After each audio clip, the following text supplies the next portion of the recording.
There are a few terms I'd like to retire in 2024, and I'd like to start with gaslighting. I would say 99% of people who use the term do not actually understand what it means. The original formation of the word in 1944, thanks to the movie Gaslight, was watching a man literally try to drive his wife to insanity. He knew what he was doing and he had a goal. Misunderstandings do not count as gaslighting. People not being self-aware does not count as gaslighting. And this brings me to the second term I would like for us to leave in 2023. Narcissist. We use this term too often. I only want to hear the term used in therapy settings. The reason for this is that the point of emphasis of identifying someone as a narcissist is recognizing that they have a wounded child that they are subconsciously trying to defend, which means they're not even aware of what they're doing because they are trying to keep that child safe. If anything, if you believe someone's a narcissist, you should have pity for the fact that they can't actually have real relationships with anyone because they're struggling to even find a way to unconditionally love themselves. Which brings me to my last term, unconditional love.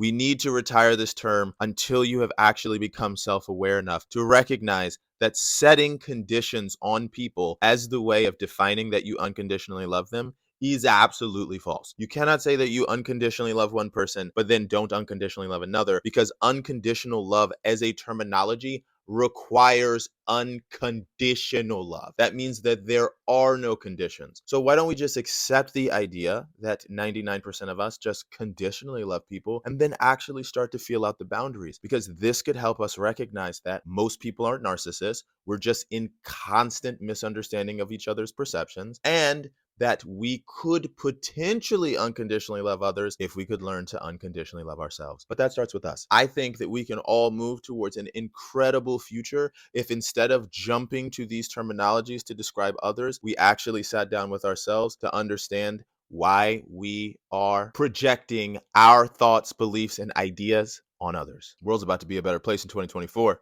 What do you think?